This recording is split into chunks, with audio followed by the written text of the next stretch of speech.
certo é um relatório simples, pontual e transacional para 3 principais usos: abertura de uma nova loja, avaliação do seu negócio existente e a expansão do seu atual negócio. É muito barato e perfeito para o empreendedor que busca abrir ou conhecer mais sobre o seu ponto comercial, como, por exemplo, qual a aderência do ponto em questão para seu segmento de negócio.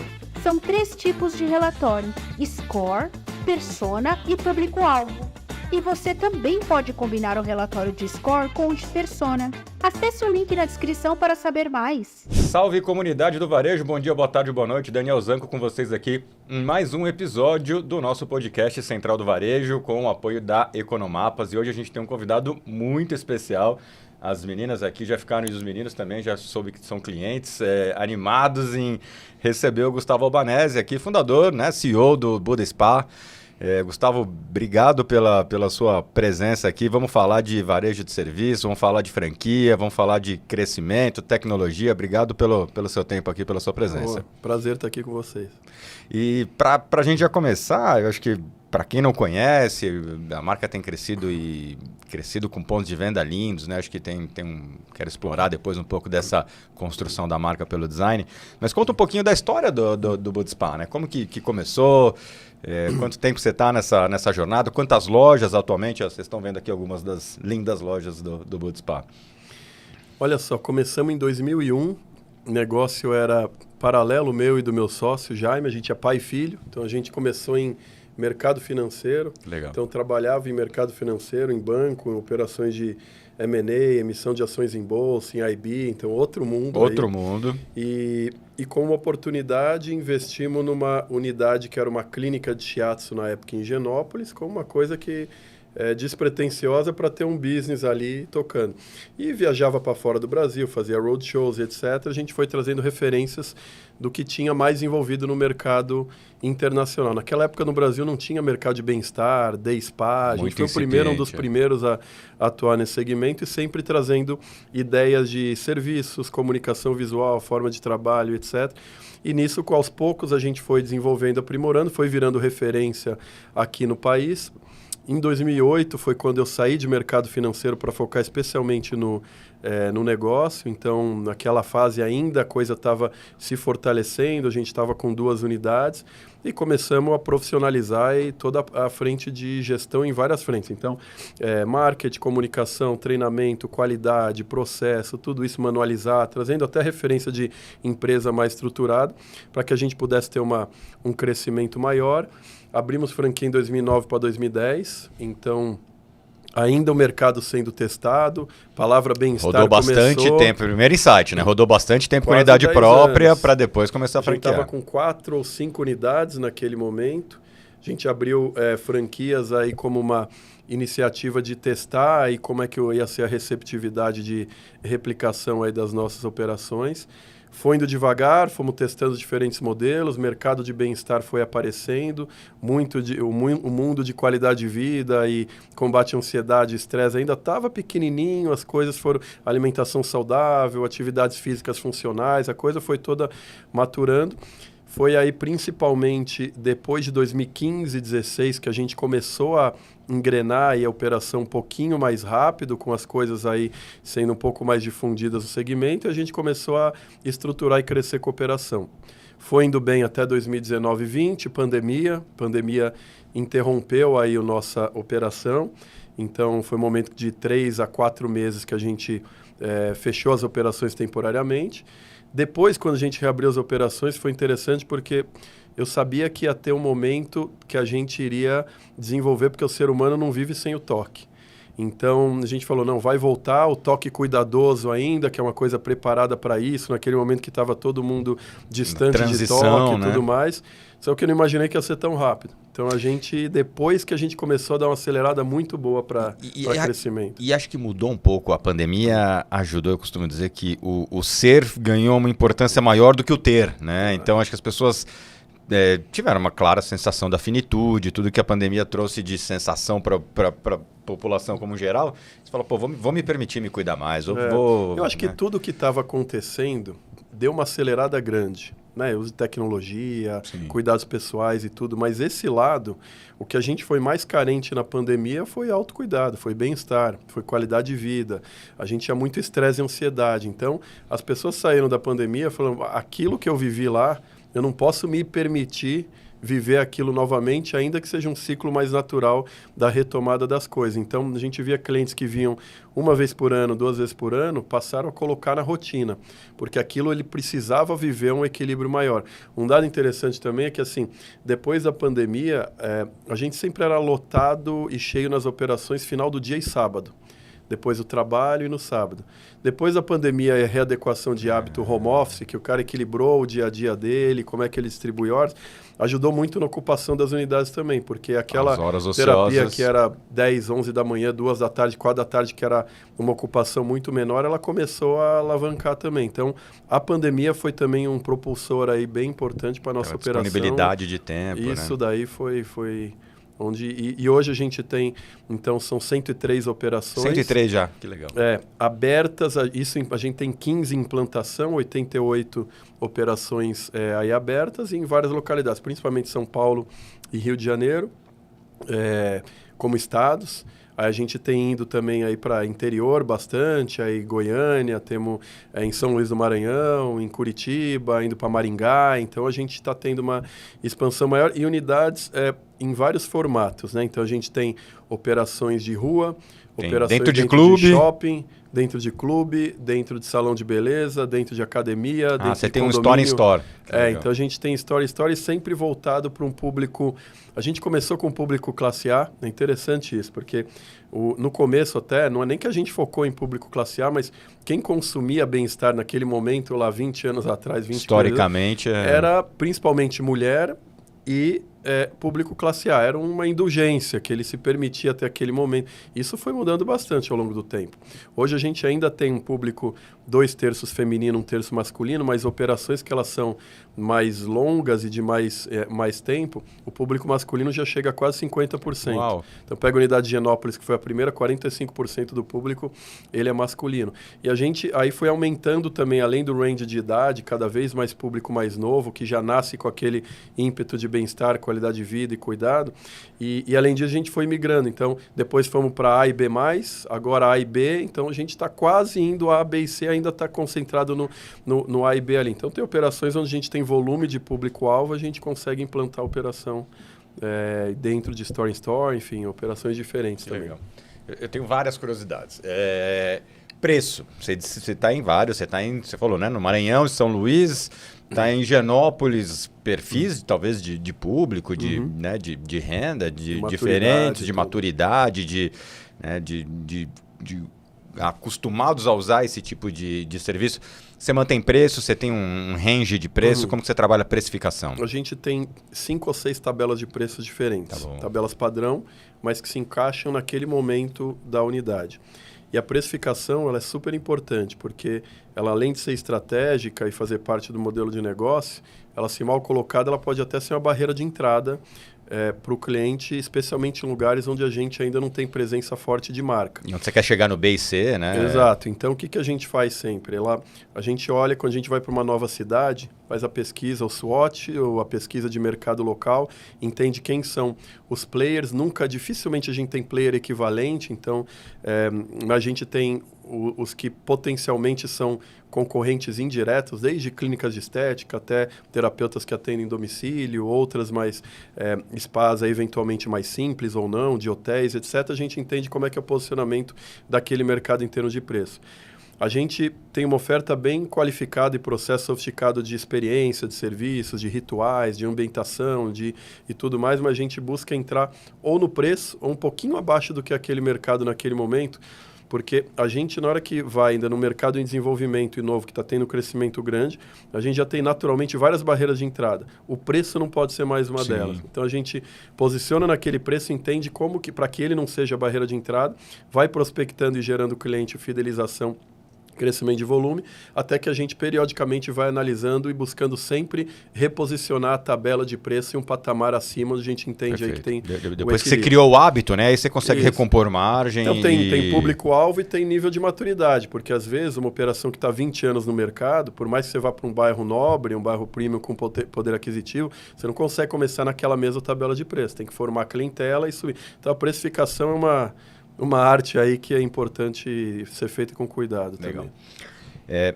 Você falou de um ponto que é, talvez, para mim, o principal cerne de desafio, né? O franchising se desenvolveu em diferentes segmentos, né? Tive uma fase dos cursos de idiomas, depois da alimentação, franchising de produto, muito movimento de D2C, da indústria indo se conectando com o consumidor através do franchising. E há alguns anos, eu diria, acho que já uns 5, 10 anos, que figurando sempre entre as maiores taxas de crescimento as franquias de serviço. O que para mim é um baita desafio, né? Eu vim de uma escola de franchise de produto. Depois, né, tem um negócio com a minha esposa, tem uma clínica, minha esposa é dermato, é serviço. Já tive investimento nesse segmento.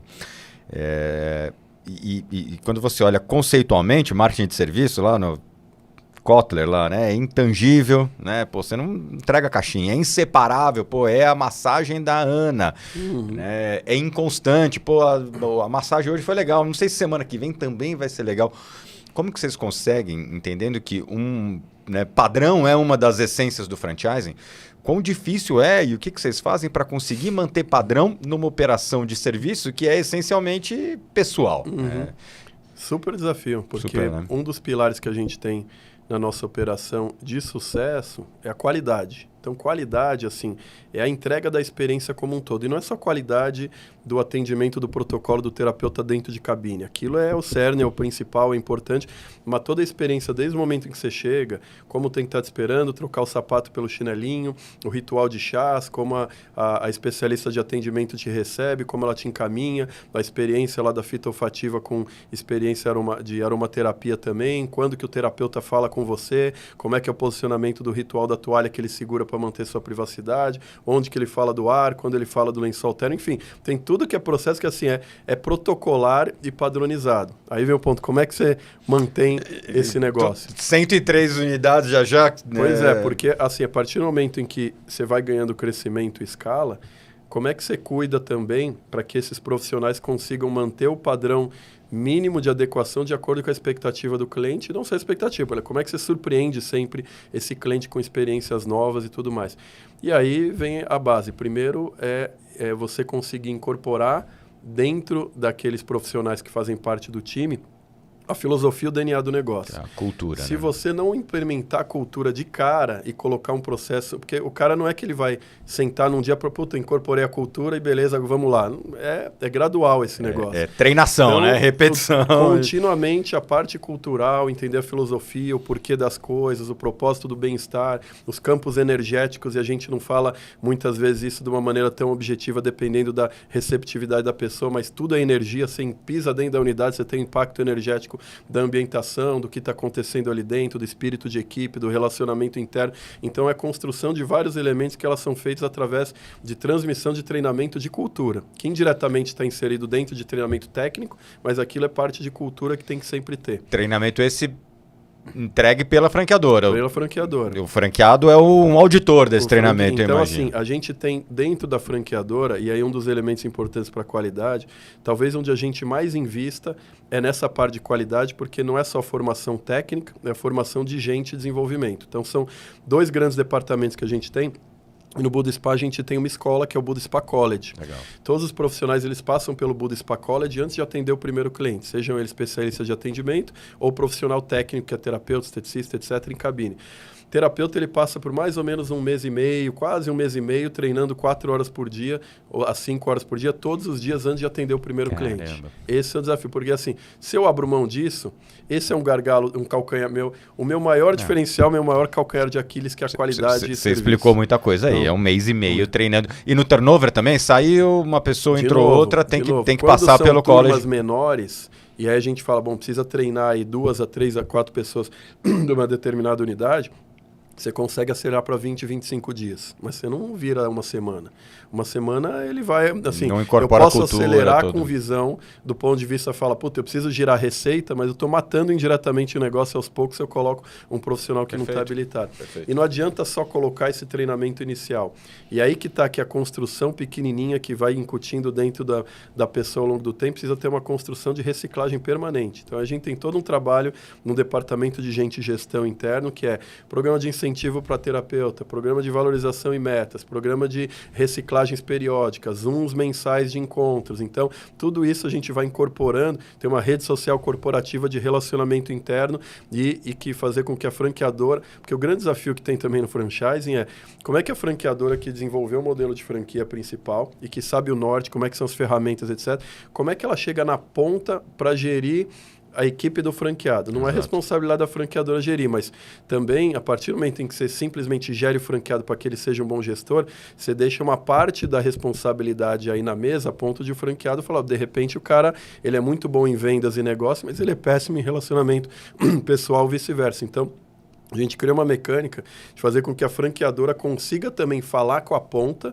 para que a gente consiga estar constantemente desenvolvendo a ponta, agregando, para que a pessoa se torne uma pessoa e um profissional melhor. Isso faz o resultado ao longo do tempo. Perpetuando a cultura, né? Porque é um desafio. Cultura é um lance de consistência, É contínuo. É incrível. Mês e meio treinando, é incrível. Desenvolvimento permanente. E do outro lado, o franqueado. Como que vocês selecionam e o que vocês buscam no franqueado? Até quem estiver assistindo a gente quiser ser franqueado do Buda Spa, porque acho que é também fator preponderante nessa entrega, né? Se o cara não estiver alinhado com o mesmo DNA, você está dizendo, qualidade para mim é inegociável.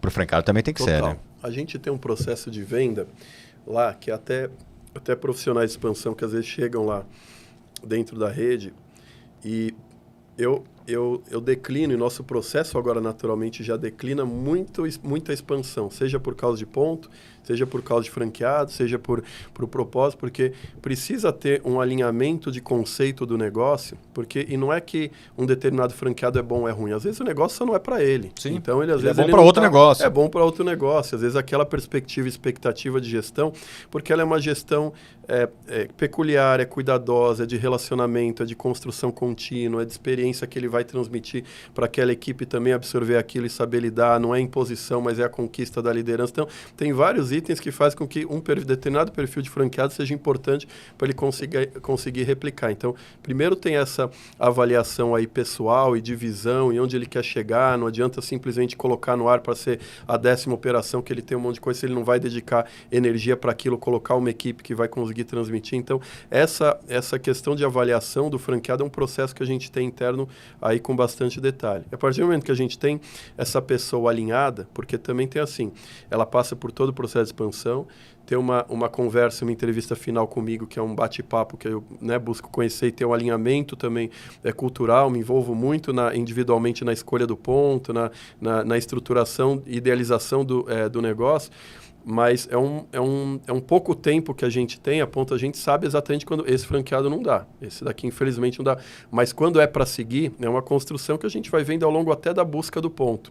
A gente tem um processo lá que a gente só assina o contrato depois que a gente achou o ponto. Então, a gente não assina contrato, taxa de franquia, nada antes de achar. Eu não tenho pressa para crescer. Eu preciso crescer com segurança e com garantia de que depois eu não vou dar passo para trás. Mais importante passos certos do que passos rápidos. Exato. Né? Não temos ansiedade de sair abrindo 100 no ano. Não é esse o propósito do negócio. Então, a gente vai com calma, acha o ponto, porque às vezes você assina um contrato antes de localizar o ponto e aí fica naquela ansiedade, assinei, tenho que achar, e às vezes acaba decidindo pelo ponto que não é o melhor possível para aquele tipo de operação, momento. Então, a gente é cuidadoso em escolher o ponto e às vezes a gente demora muito tempo para escolher o ponto, às vezes demora até para expandir, mas são passos aí cuidadosos que vão permitindo a gente expandir com segurança também. Legal. Ainda na seara do franqueado, Gustavo, como que você se relaciona com esse cara? Porque também na franquia de serviço, em algum momento a indústria fideliza mais fácil o franqueado, né, cara? Só eu te forneço, eu tenho produto, é fácil de certa forma, né? Você como essencialmente serviço, em algum momento, né, a gente olha lá o fator E lá do Greg Neitman, em algum momento o cara pode dizer, não, isso aqui é um sucesso porque eu que conheço todo mundo aqui, porque eu que cuido do meu time aqui. que você presta de serviço para o franqueado? O que você tem de ferramenta de relacionamento, conselho, seja lá o que for? Você falou um pouco da rede social corporativa, para manter viva a chama dessa, né, dessa sensação de prestação de serviço. Ele te paga royalties, imagino, por faturamento, né? Sim. Até para que ele queira pagar esse royalties, não tenha evasão. Como que você se relaciona com ele? A construção do nosso modelo, eu acho que o modelo ideal de franquia é sempre ter uma divisão clara de responsabilidades, os 50% de cada um, ter bem claro isso para que cada um consiga os papéis serem bem desenvolvidos. Na parte que nos cabe, como 50% como franqueador, a gente, nesse sentido, é muito dinâmico e até inquieto no lançamento, no desenvolvimento e na melhoria de coisas. Primeiro que, assim, a operação de spa, ela é relativamente complexa, porque eu falo que ela está no meio do caminho entre o varejo e a hotelaria. Ao mesmo tempo que eu tenho estratégia comercial, ponto de venda, produto, cliente entrando e saindo, loja e etc., eu tenho check-in, check-out, eu tenho governança, eu tenho limpeza, eu tenho descartável. Então, tem uma gestão cuidadosa que é venda comercial e fazer rodar, ao mesmo tempo que eu tenho cuidado em mínimos detalhes na experiência do cliente que está lá dentro. Então, primeiro que ela tem uma certa sofisticação e continuamente a gente cria ferramentas, cria processos de desenvolvimento dos nossos processos de desenvolvimento do franqueado e da equipe do franqueado. Então, o que a gente acaba, como modelo de negócio, aportando na solução do franqueado é bastante coisa, a ponto de, muitas vezes, a gente vê uma aparente formato de que abrir uma operação, uma clínica, um spa, etc., ele é simples.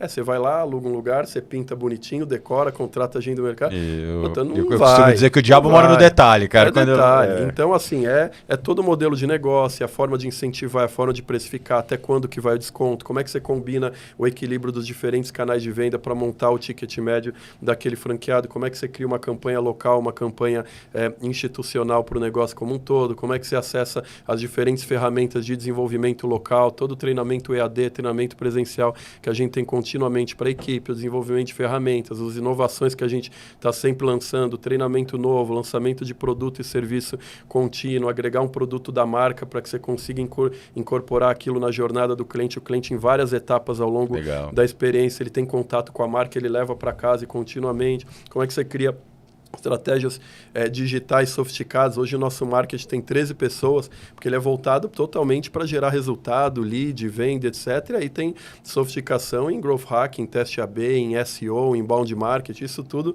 precisa de ferramenta que você não monta com 1, 2, 3 operações. Você precisa de uma estrutura e de uma inteligência toda por trás. Apoio de analisar KPIs daquele franqueado e apontar e falar, aqui a gente pode construir um melhor resultado, porque tem uma deficiência A, B ou C e aqui está a receita do bolo para fazer isso. Enfim, tem como toda um negócio de franquia, a gente vai buscando agregar valor para ele falar, eu tenho uma consultoria permanente, profissional e que me dá todo um backup por trás para eu conseguir gerar a operação. Né? Legal. Você tocou num ponto que para mim é também um desafio. A gente, numa NRF, acho que foi na retrasada, o Satya Nadella, CEO da Microsoft, ele falou, olha, tem 3 certezas na vida: a morte, os custos de impostos e os altos custos de mídia digital. Tá cada vez mais caro gerar lead tradicionalmente, né? Vou botar aqui, campanha, e é um desafio também, então assim, queria entender como que vocês têm equacionado esses 2 desafios, da geração de lead e depois do tratamento desse lead, da disciplina que você precisa ter quando chega um lead, processo de atendimento, script, se isso tá com franqueado, tá com um time de loja, se tem time de vendas, como que vocês equacionam essa jornada de busca de novos clientes? Ele tem, são 2 jornadas diferentes que se complementam e aí um pouco a responsabilidade também das partes. A jornada digital, o e-commerce ele é centralizado pela franqueadora, a gente tem toda uma gestão complexa e completa e sofisticada de como lidar com todo esse processo de topo de funil até a conversão no e-commerce para que a gente consiga, através do voucher, originar isso quando você cliente. Vende pelo... Eu já sou cliente, já dei para minha esposa e para minha irmã. Cara, uma mão na roda, é muito legal. Recomendo você, quando não sabe o que dá de presente, da Buda Spa, sempre faz sucesso.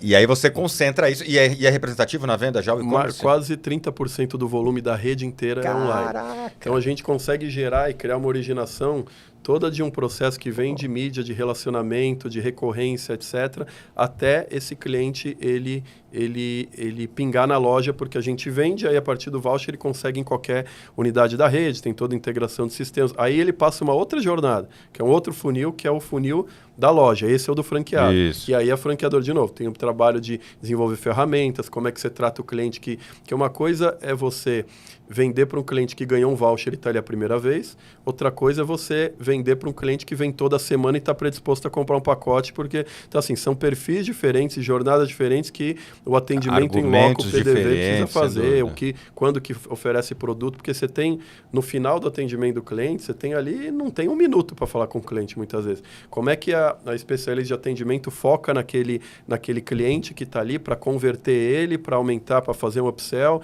e aí vem desde o momento do agendamento, como é que você amplia maior duração, como é que você adiciona um serviço complementar, quando é que você oferece um produto para levar para casa, quando é que você oferece um voucher de campanha em vez de oferecer pacote para ele. Então tem a estratégia que ela vai se complementando. E aí as maneiras diferentes de gerar o lead.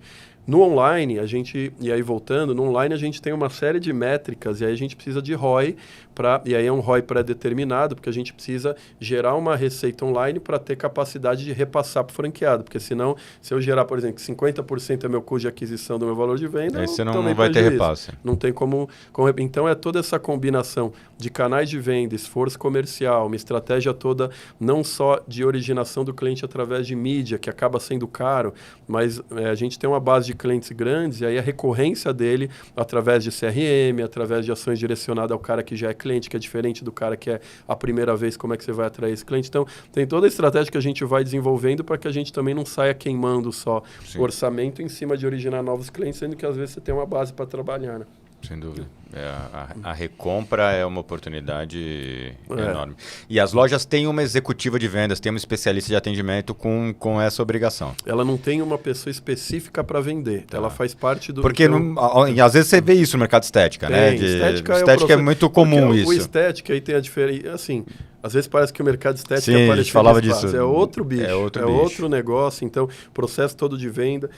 As clínicas de estéticas, em geral, elas geram muito lead, que às vezes não está vendido dentro da unidade, porque aquele cara foi fazer uma anamnese, uma experimental, uma primeira sessão, e depois ele vai para a consultora para ela vender o tratamento completo, que aí tem um ticket médio maior, tem um tempo de convencimento, uma explicação de A mais B mais C de por que ele precisa daquele tratamento e qual a recorrência dele. Então, tem toda uma jornada diferente. Em spa, eu não gero lead, eu gero venda. Então, eu preciso trazer o cliente que vai até lá. 97% dos clientes que pingam dentro do spa, o cara é cliente. Ele já foi lá com agendado para fazer a terapia, a não ser aquele cara que está passando no shopping, que entra lá para ver como é que tá, para ver o que é e tal. Esse aí, ele é um lead. Então, o cliente que já está lá, ele já bateu o primeiro do funil. Ele já é um cliente que chegou de alguma maneira. Então, ou é voucher, ou é presente, ou é a primeira vez, ou passou na frente e tal. E aí tem a estratégia de fazer esse cara descer no funil com várias opções de upsell, de venda. Então, a gente não chama ele para um momento de venda, até porque você não consegue justificar por A mais B por que ele precisa do momento de bem-estar. Você até consegue de maneira científica, mas não é um argumento de venda forte. Funciona muito. Não funciona bem. Então, você precisa criar todo o ecossistema de atendimento, de qualidade no terapeuta, da recomendação técnica, da complementação do atendimento na equipe de especialistas que está lá no final para fazer a venda. Então, é um processo de construção de time ali, né? Não, e não há nada mais fácil de comprar mais do que o cliente encantado. Né? Assim, se você encanta nessa jornada, a chance de... E o desafio, porque assim, você entender qual é a jornada do cara encantado também é importante. Porque às vezes é um cara encantado que tem um pacote de 20 sessões. Esse cara até fala, bom, já tem pacote, não vou vender nada? Claro que vai.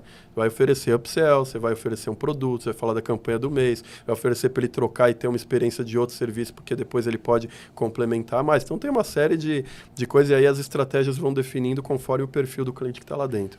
Como que vocês têm tratado o produto? Esse é um negócio importante para você hoje? Vocês têm... Porque é uma forma de tangibilizar um pouco, né? De se manter em contato...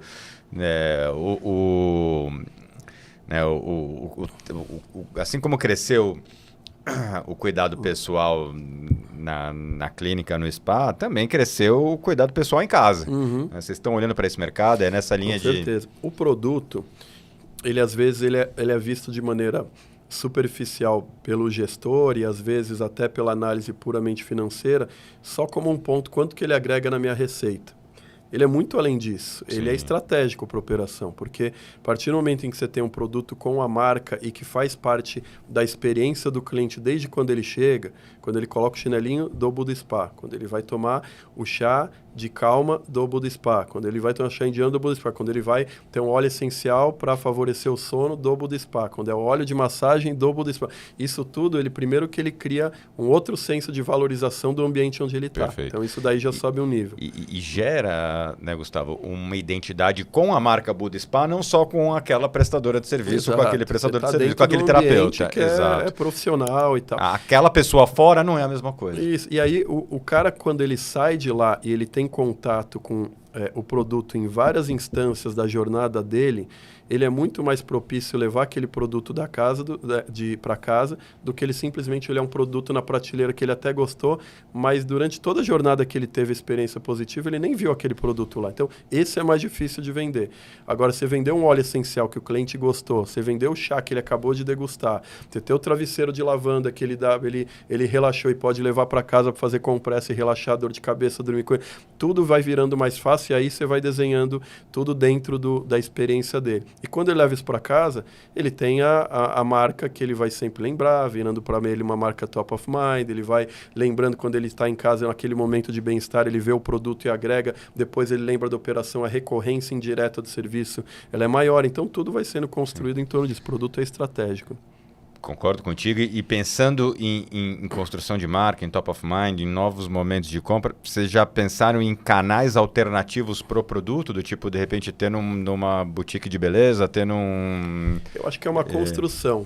Ainda de maneira individualizada, não, porque hoje o produto está muito associado à experiência que a gente entrega para o cliente. A prestação do serviço ali do momento. A prestação do serviço, ele usa aquele produto, então ele fala, eu gostei tanto desse momento que eu quero levar um pouco dessa experiência para minha casa.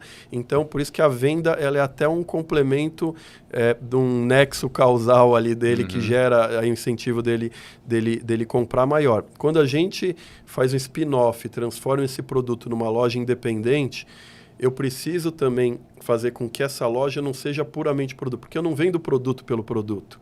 Eu não vendo um chá por um chá que ele tem opções milhares aí para comprar, ou um óleo, ou alguma coisa. Eu preciso fazer com que a experiência daquele produto físico ele seja associada ao que ele teve. Então, a partir do momento que a gente vai construir, isso tem até um planejamento nosso a médio e longo prazo, de transformar e criar lojas independentes puramente de produtos, mas não só o produto pelo produto. É uma loja que ela precisa ter experimentação, experiência e o sensorial despertado por aquele produto seja experienciado na loja. Ele fala, eu quero levar isso para casa. Sim. Não é simplesmente olhar na prateleira, gostei e levar. Então tem esse DNA da marca que precisa acompanhar tudo que a gente faz. A gente viajando, vendo varejo ao longo do mundo, já te convido para a gente ir para a NRF junto, a gente tem lá o nosso grupo. E a gente vê algumas operações que tem esse DNA quando vendem produto, mas não vendem só o produto. Tem muito da experimentação, do toque, né, a vendedora não é nenhuma vendedora, é uma demonstradora, assim, é quase e acho que é uma pista interessante. Ele precisa viver o produto lá e precisa despertar algum dos sentidos daquele cliente, e hoje a gente fala mais de 8, 10 sentidos, não são só os 5, mas algum dos sentidos precisa ser despertado pelo produto, porque a partir do momento que você coloca puramente produto na prateleira, ele vira um comparável de qualquer outro produto de mercado. Precisa ser acoplado a ele algum tipo de visão ou de sensorial que outros não têm. E isso é marca, é construção e é serviço junto. Então, ainda ele passa a ser um serviço através do produto, né? É uma construção. Starbucks, por exemplo, que vai lá e bota a marca dele, que nasceu do varejo, bota a marca dele na cápsula de café, na bebida gelada. Isso funciona muito no mercado americano. Que é a história mas ele é mais um comparável. O que você vai ter de diferente? Sendo individualizar, personalizar, muitas vezes permitir a co-construção do cliente na essência daquele produto em loco. Então tem um monte de pequenas estratégias aí que podem ser feitas para agregar valor ao produto que está lá na prateleira. Legal. Eu vejo as lojas aqui, quem está olhando aqui nessa TVzinha aqui, estão vendo algumas lojas, e me chama muito a atenção a habilidade que vocês têm de duas coisas, assim. Uma de se adaptar a diferentes layouts e formatos, assim, tem um ponto mais comprido, menorzinho, estreito, a esquina, e E eles são diferentes, mas tem uma... quem é do varejo percebe essas coisas, né? Então a história da fachada com aquele elemento dourado vazado, assim, acho que tem o verde da fachada, são diferentes, mas tem uma conexão. E a outra é como o ambiente interno é acolhedor e sem ser necessariamente algo muito... Porque quando a gente está no mundo de franquia, a gente também tem que ter cuidado com o custo de implantação daquilo. Qual que é a importância do design para vocês, da arquitetura, do projeto na construção dessa experiência? Ele é um dos 5 sentidos, é o visão, né? Esse visão ele é importante como os outros. Então, não adianta você ter o despertar dos outros sentidos, se um ficar muito aquém, você fala, puta, eu não me sinto aqui. Eu falo muito que o negócio de spa, a nossa entrega, ele é um negócio de meio, não de fim. Às vezes em beleza é muito fim. Você vê... o resultado final do tratamento. Fui no moquifinho lá, mas a mulher saiu com a unha e falou, é melhor que eu saí. A maquiagem, o cabelo. O processo de experiência, ele é toda a jornada, ele é o meio. Então, é da chegada, é durante, depois. Eu falo que, na verdade, o cliente compra uma ayurvédica, uma Brazilian Massage, um shiatsu, mas a gente entrega toda uma experiência ao longo do caminho. Então, isso daí, a partir do momento em que ele vê, ele precisa através da fachada, e aí foi... a gente não nasceu assim, tá? A gente foi aos poucos, né, se construindo e até se descobrindo como é que a gente consegue, através da visão, se posicionar nos elementos. Então, a construção arquitetônica, ela veio desde o visual da fachada, então o arabesco, que remete um pouco ao sensorial oriental nos elementos aí vazados que você bem mencionou, o verde, que leva um pouco da leveza do que você quer transmitir lá dentro também. Então, ela precisa, de alguma maneira, tocar o cliente e ver algo diferente ali. A partir do momento que ele entra, aí entra no padrão arquitetônico, tem bastante madeira, tem o tom do ambiente, como é que você combina a parte rubi e o bordô de algumas paredes com a outra leveza do creme, onde a gente coloca essa combinação da leveza, mas ao mesmo tempo uma cor que traz uma visão de sofisticação e complementa com energia aquele ambiente, não deixa totalmente muito clínico. Então, são detalhes que vão desde elementos de ambientação a decoração também. Legal. Eu dou uma aula no MBA de Varejo da USP, que é de atmosfera de loja e visual merchandising. E uso exatamente os 5 sentidos ali para ajudar aí a compor. Vou usar seu trecho aqui para ajudar os alunos a entenderem. Você falou um pouco de serviço, né? Dos produtos que você... entendendo o serviço como um produto. Quais são seus carros-chefes? Você tem um carro-chefe, isso varia de região para região. E nessa linha, como que você desenvolve? Porque imagino, né, te conhecendo aqui, por essa velocidade de atuação e o quanto vocês são dinâmicos, como que você introduz novos serviços na operação? E quão difícil é também introduzir um? Você sabe que aí entra até um pouco da diferença, de novo, a gente voltando para a estética. A estética ela é muito carente de inovação de tecnologia, equipamento novo, Depende disso, né? E depende disso para mudar, e aí uma coloca o equipamento. É o insumo da toxina nova, é o preenchedor novo. Exato, é o procedimento que vai fazer isso, aquilo. O mercado de spas, ele é menos carente de inovação do fim, que não é o nosso fim. Não é o que, é como. A experiência do meio, ela precisa estar sempre em transformação. Se a gente fosse a mesma empresa há 5 anos e a mesma experiência, talvez a gente não estaria conseguindo. Eu falo para toda a nossa equipe. Se a gente olhar para 1 ano atrás, a gente estiver fazendo a mesma coisa do mesmo jeito, tem alguma coisa errada aí. Precisamos mudar de alguma maneira. Eu costumo dizer... até nessa hora que é tão ou mais importante como eu vendo do que o que eu vendo. Exatamente. Que acho que isso cabe muito para vocês, como vende. E movimentar a energia do que está sendo feito, né? A gente está falando, a gente é uma base energética de tudo que a gente faz lá dentro, do toque, do ambiente, da atmosfera interna.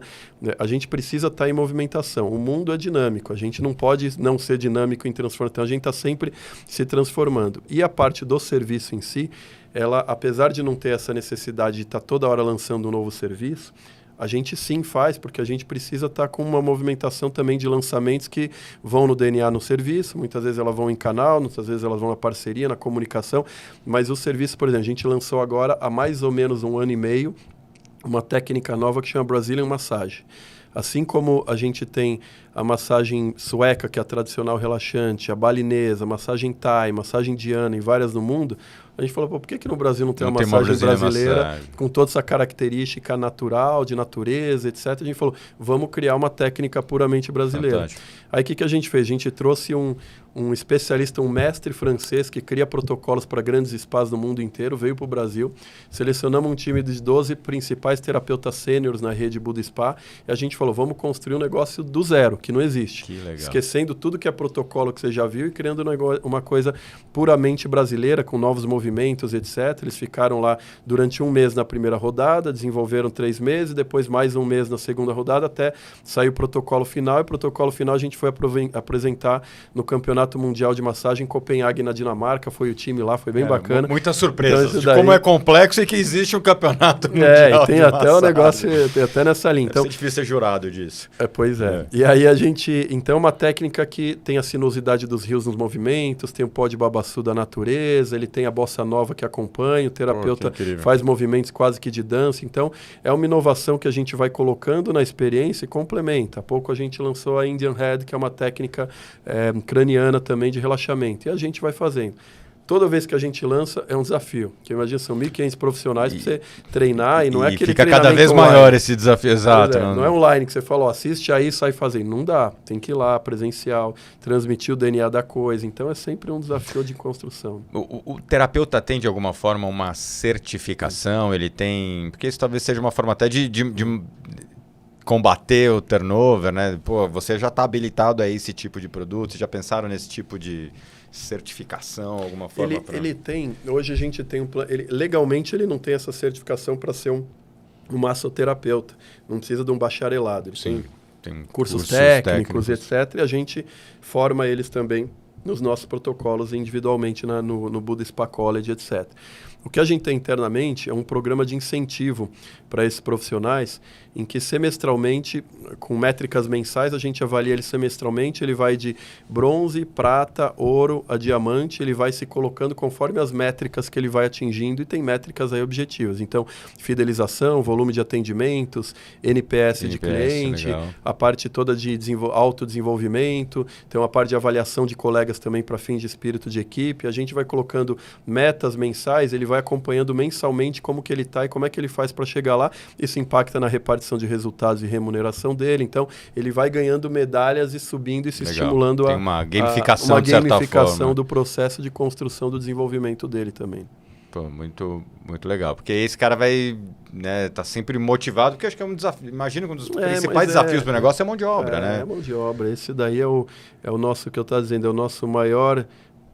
diferencial, o maior calcanhar de Aquiles. Se botar o ovo de pé, você consegue vantagem competitiva a partir disso.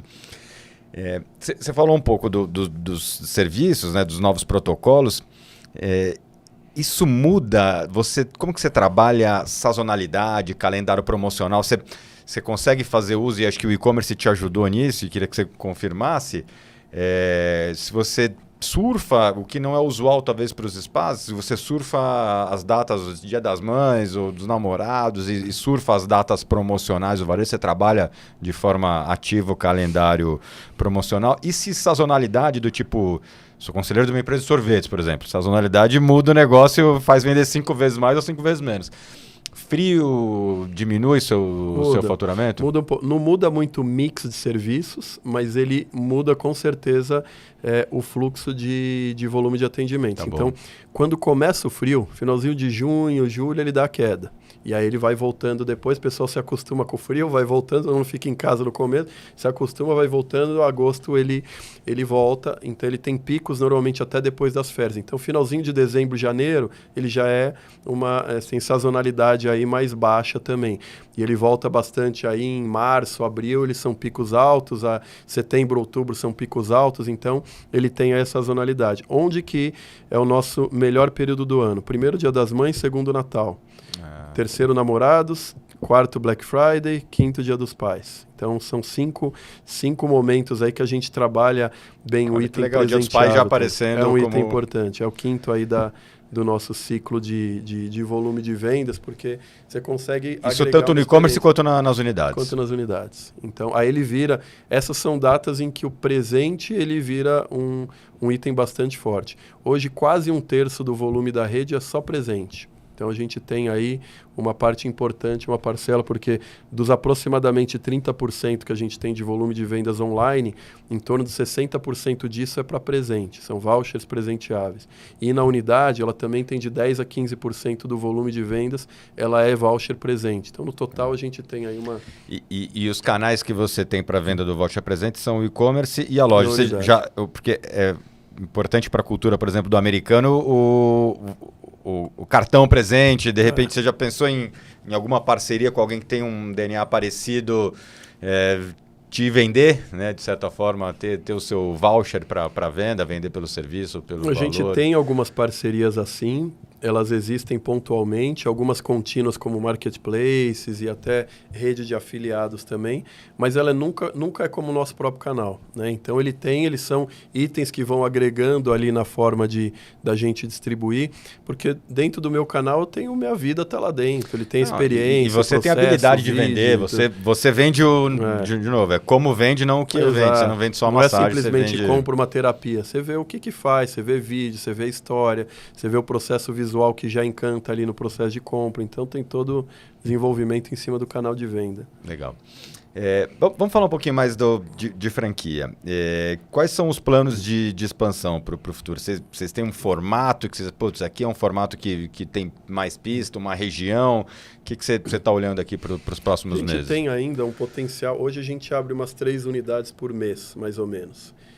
A meta até final do ano a gente chegar com uma média de 5 por mês. Então, porque tem espaço para isso, a gente é bem cuidadoso na expansão, a ponto de também não colocar em risco o capital do franqueado num negócio que você gera uma incerteza e fala, em segurança ainda não atinge aqui. Então, no Brasil, a gente tem um potencial gigantesco de crescimento. Então, a gente está bem concentrado em São Paulo e Rio, mas ainda tem uma capacidade de expansão extremamente grande nessas regiões. A gente tem rastreado aí e elencado em termos de cidades e quantidades, quase 300 unidades que a gente consegue colocar em lugares que hoje funcionariam implantar um Buda Spa e que daqui 5 anos, lugares que hoje não tem cultura para montar um spa, com certeza vão ter. Você olha 5 anos atrás, eu estou montando hoje operação em lugar que 5 anos não tem cultura, está formando ainda isso, não tem nada nessa linha. Então, as coisas estão mudando de maneira rápida e cada vez mais a gente tem uma parcela de público-alvo interessante dentro do país. E a gente olha principalmente rua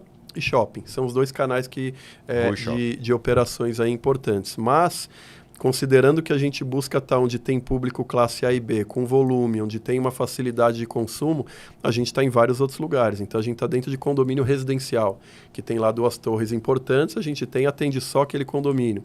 A gente está dentro de clube, por exemplo, estamos na Hebraica, estamos no Paulistano e tudo, a gente vai direcionado para que estamos dentro de academias, parceria com algumas redes hoteleiras. Então, a gente consegue montar essas operações. Reduz o custo de operação também, né? Muitas vezes, uma unidade mais fácil de parar de pé não, né? Ela assim, ela diminui o investimento, é mais baixo o investimento, o custo de ocupação ele também é mais baixo, mas por outro lado o volume de vendas também é mais baixo. Então ele acaba aqui na média, ela é muito, em termos de tiro do investimento, elas são até de certa forma proporcionais aí em todas elas. Tem que casar e estudar bem o modelo de negócio onde que a gente consegue implementar uma operação. E aí, indo para em termos de expansão, a gente olha muito e está olhando já agora inicialmente para o crescimento fora do país, especialmente América Latina. Então estamos começando a estudar, olhar, eu tenho viajado bastante para entender o ecossistema de outros países aí, porque a gente tem uma operação em que às vezes você vê redes em outros lugares que ou eles são top premium de redes hoteleiras de espaços de luxo dentro de hotéis, e aí ticket médio alto, voltado especialmente para turismo que está naquele hotel e etc., mas não é operação de grande volume.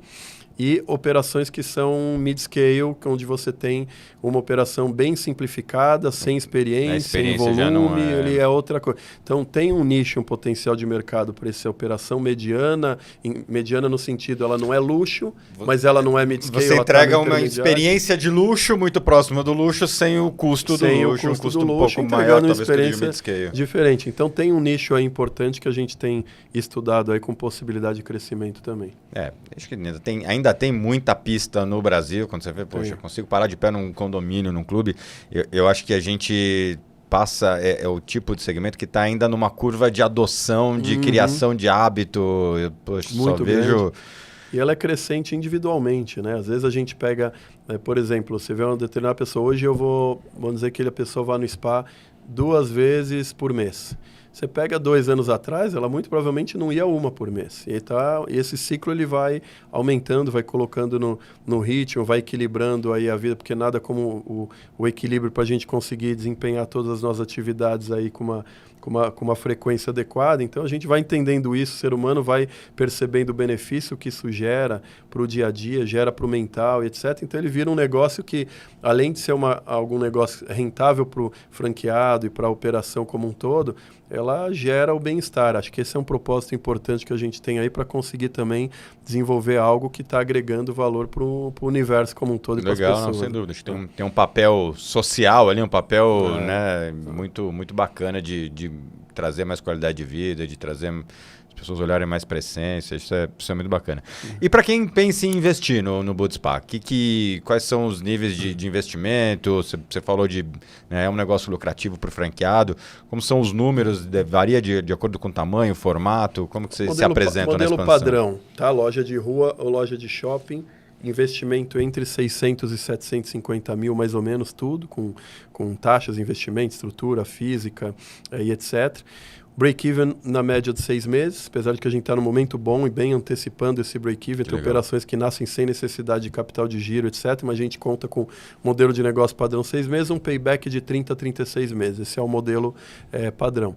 Aí, quando a gente vai para operações de hotel e academia e condomínios, que elas não são tão óbvias, porque diferente de rua e shopping, que a gente vai proativo e fala, esse bairro, essa região, vamos procurar. Às vezes você não encontra hotel que tem espaço, ou academia, ou então a gente tem uma velocidade de crescimento menor e às vezes a gente vai encontrando pontualmente uma oportunidade ou outra. E aí vai variar como é que é a estrutura e tamanho. Então, varia entre 300 e 450 mil, dependendo dessas operações menores, e mais ou menos, talvez um pouquinho mais acelerado o retorno, mas muito próximo disso também. Tá bom. E quantas pessoas trabalhando numa unidade média ali quando começa? Vai variar do tamanho dela. Então, operações de rua e shopping a gente começa com entre 6 e 8 a 9 salas de atendimento, mais ou menos. Então, 6 a 9 salas de atendimento. Salas de atendimento. Legal. E em torno de 8 a 11 terapeutas, vai depender também do tamanho, volume, etc. 3 a 4 especialistas de atendimento, também dependendo da operação. E aí, normalmente, é uma pessoa de limpeza, e aí o franqueado faz a parte administrativa. Conforme a coisa vai evoluindo, ele vai agregando equipe para ter um staff para desenvolver. E o franqueado participa do negócio. Tem que participar. Você procura não é um investidor. O franqueado puramente investidor, ele até consegue colocar uma operação dessa no ar com 2 condições, e isso a gente olha bastante. Primeiro, se ele já teve ou tem outras operações de franquia e sabe como gerir o cliente final, especialmente em serviço. E se ele tem um time de back-office que já tem essa experiência prévia anterior. Ou ele, pessoalmente, prévio anterior. Porque, às vezes, é uma operação nova, não adianta você colocar equipe e funcionário para tocar uma coisa que o investidor não vai estar envolvido, você perde a equipe, a coisa não vai, então são negócios muito diferentes. Pô, eu tenho lá uma rede de fast food, lá tenho 5 unidades, agora quero... outro então, bicho. você tem que ter um envolvimento pessoal do franqueado importante, pelo menos no início. A partir do momento que ele vai crescendo, se tornando multifranqueado, a gente incentiva bastante. Você tem hoje franqueados que têm mais de uma unidade? Vários, com 2, 3, 5, 7 operações. Isso é sinal de que o negócio é bom. Eu sempre digo, olha, se o franqueado... A melhor ferramenta de venda de franquia é franqueado feliz. Hoje a gente tem 1,5 unidades por franqueado na média. Ah, legal, na média já. E você dá o apoio na abertura, você falou de seleção, de escolher ponto. Até a gente estava falando, nosso parceiro aqui, Economapa, você faz estudo de geomarketing para ajudar o cara a entender o perfil. Além do geomarketing, tem uma análise pontual da região que é super importante, porque às vezes você está no melhor bairro da cidade, mas você errou na rua. Você está atrás de uma árvore lá que o fluxo de carro tem um muro enorme. Ou você está bem no... Então, assim, o ponto é... Assim, a gente olha bem... Primeiro tem a base toda localização, aspectos sociais, lojas, entorno, fluxo de Geradores carro. de tráfego. Não adianta você ter uma boa visibilidade se tem uma via rápida que ninguém para, o cara vê, já foi embora. Então, tem todo aqui comércio que você tem de consumo e de parada no lado. Então, é muito mais fácil você colocar uma operação no meio onde você já tem o costume do cara ir lá porque tem uma operação de varejo, tem uma padaria, tem a farmácia, tem loja de roupa, tem sorveteria, tem coisa que ele já para lá para consumir. Você já tem meio que uma atmosfera de consumo ali formada, facilita você ter uma operação nesse núcleo. Às vezes você até não tem, você está no meio de várias verticalizações de prédios residenciais, que também é bom, mas Super precisa adensão. entender onde lá dentro você vai colocar. Não adianta você colocar numa parte que só circula naquela rua quem mora naquela e na do lado. Você tem que ter uma visão. Então tem toda essa análise individualizada que a gente faz para chegar no melhor ponto aí. Legal. E nessas análises, lógico que imagino que muitas delas se confirmam, o que no seu ponto de vista faz uma unidade de sucesso? É um pouco de cada, é o franqueado que tem um determinado perfil? Quando você olha para as suas melhores lojas, o que você acha que é fator crítico de sucesso? Até para inspirar quem está... Tem algumas que são premissas, né?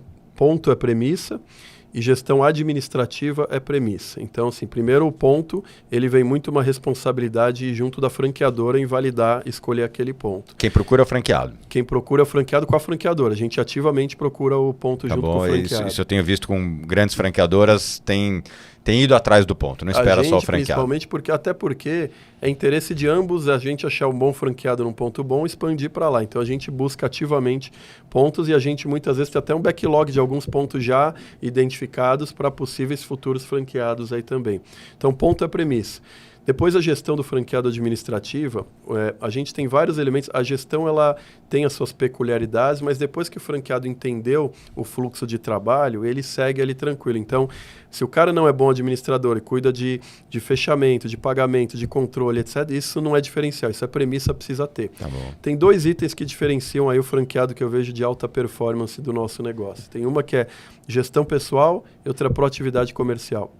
O Spyle é feito de pessoas, Sim. Da equipe, etc. O franqueado, ele precisa ser bom líder de gerir gente. E a gente tem ferramentas, a gente tem treinamento, a gente tem apoio contínuo nisso, mas ele precisa nascer com uma certa visão de que ele está agregando valor para o trabalho delas, seja no engajamento pessoal, ou num treinamento, ou em exemplos, mas ele precisa trazer o time para ele. Gente feliz atende melhor, vende melhor, faz cliente mais feliz, que gasta mais. E não tem aquele que é um chefe que impõe, ele tem a liderança conquistada, ele tem aquele ambiente que todo mundo percebe que o dele está junto ali participando e se envolvendo no atendimento. Então, essa liderança pessoal ela é super importante e a gente ajuda o franqueado com várias ferramentas para isso. E depois, não adianta a unidade ser boa, bem localizada, se ninguém conhece, não chega lá e ele não tem proatividade de venda. Aquele franqueado que está só atrás do balcão, ele até vai prosperar de certa forma, de acordo com o modelo, porque tem a marca, tem o ponto, tem a equipe que está bem gerida, etc. Mas ele nunca vai ter a cerejinha no bolo, onde ele consegue fazer e atrair aquele cliente. E a gente separa em 2 frentes principais. Uma é o marketing e ações todas com apoio da franqueadora e com ferramentas para ele originar o cliente que está fora. E aí são parcerias locais, mídias sociais e várias outras estratégias que ele usa para atrair o cliente até a unidade dele. E depois um item super importante que às vezes muita gente fica olhando só para atrair cliente e não olha, que é o backlog que você tem de clientes ali esperando que você já é atendido, a recorrência e tal. Então esse cliente que está lá dentro, na hora que o cara entrou, esse cara precisa ter uma participação ativa. Por que o cara vem toda semana e não tem pacote? Por que ele não renovou o pacote? Como é que você vende um produto para fazer um upsell, de repente para um outro serviço, para um produto adicional para aquele? Análise de dashboards e KPIs que a gente coloca lá. Como é que você olha aquilo para fazer uma campanha de um cliente que vinha sempre, está 3 meses sem vir, uma campanha sentir sua falta para colocar alguma... Perfeito. Então tem toda essa atuação do franqueado. É muito mais barato acionar quem já te conhece, quem já é da tua base, do que trazer um cliente novo. Nesse sentido, como que você está olhando fidelidade? É uma tendência muito forte, programa de fidelidade, e aí tem várias dinâmicas hoje, desde o cashback a pontos, mas vocês tem visão de implantar algo que premia a fidelidade do consumidor de alguma forma? A gente está... trabalho denso, complexo, sofisticado de pouco mais de 1 ano. A gente está criando um programa de fidelidade estruturado em blockchain. Caramba. Provavelmente nos próximos 2 a 3 meses a gente lança ele. vezes eu falo 2 a 3 meses, há 2 a 3 meses atrás, né? Ele vai, tecnologia, ele vai empurrando aí, mas ele além de a gente estar fazendo um podcast gravado, a gente está gravando em março, vai saber que pode ser que já tenha lançado. Então ele tem o que a gente faz isso daí? É um programa em que o cliente, ele tem as moedinhas dele dentro do Budispa, que são tokens, ativos digitais, estão custodiados numa exchange parceira que é a Foxbit, que tem preço de mercado, valorização, etc. Cada carteirinha do cliente, então a gente tem a Silver, a Gold e a Black, ela é uma NFT que individualiza aquele cliente para saber quem que ele tem, como é que ele transmite aquelas informações, como que ele usa e etc.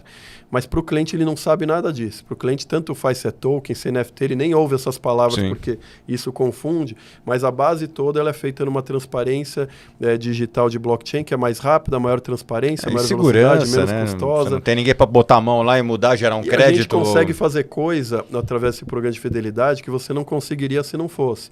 Por exemplo, eu tenho meus pontos, eu consigo colocar ele à venda a preço de mercado se eu não vou em determinado usar ele. Eu consigo transferir ele de uma maneira fluida. A gente consegue fazer uma operação totalmente integrada com o canal digital online, com o canal das unidades. Então, ele compra online, ele vai numa unidade, ele usa na outra, ele participa de uma ação, ele vai se premiando com cashbacks.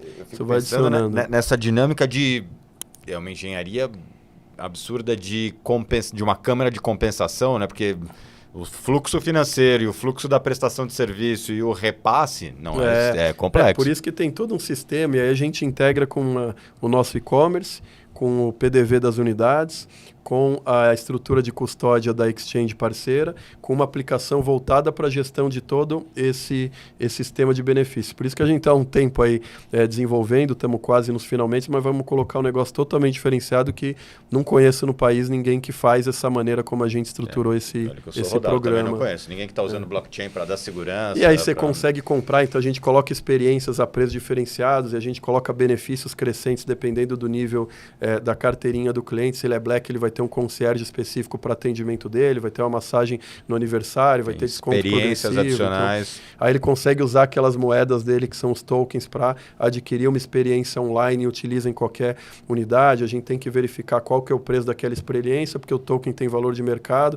qual que é o repasse que vai ter. Exato. Então ele é uma financeira complexa aí por trás. E você precisa ter a rede muito do seu lado para conseguir fazer isso, porque já vi várias experiências de programa de fidelidade. Não, mas o ponto foi gerado em outra unidade, ele só está sacando na minha. Como que eu vou...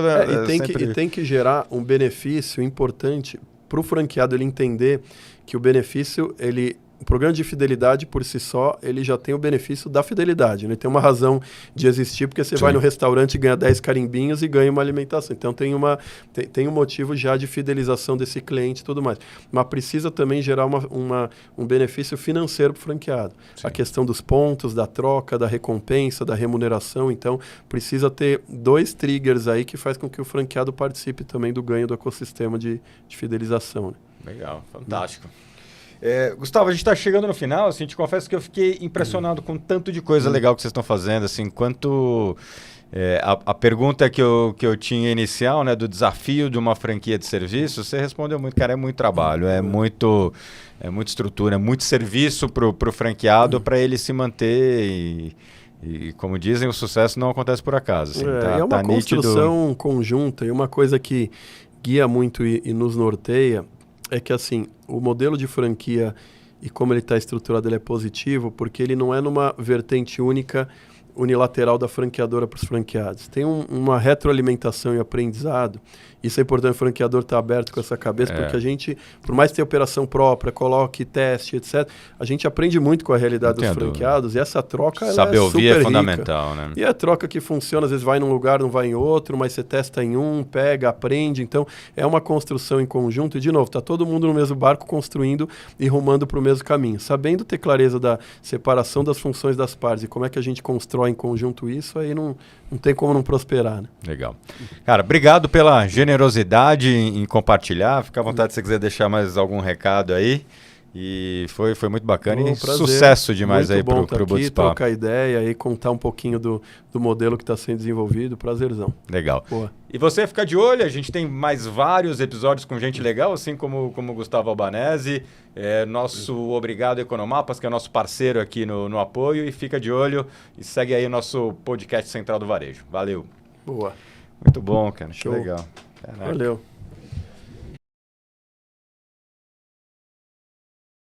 O Economapas é uma plataforma de inteligência de mercado, geomarketing e Big Data e Analytics voltada para médias e grandes empresas, de qualquer segmento de mercado. A ferramenta orienta o negócio a partir de dados, auxiliando na tomada de decisão estratégica, no planejamento de expansão, no desenvolvimento de campanhas de marketing direcionadas e no aumento das vendas, utilizando mais de 1 bilhão de dados geolocalizados em todo o Brasil para isso. Acesse o link na descrição para saber mais.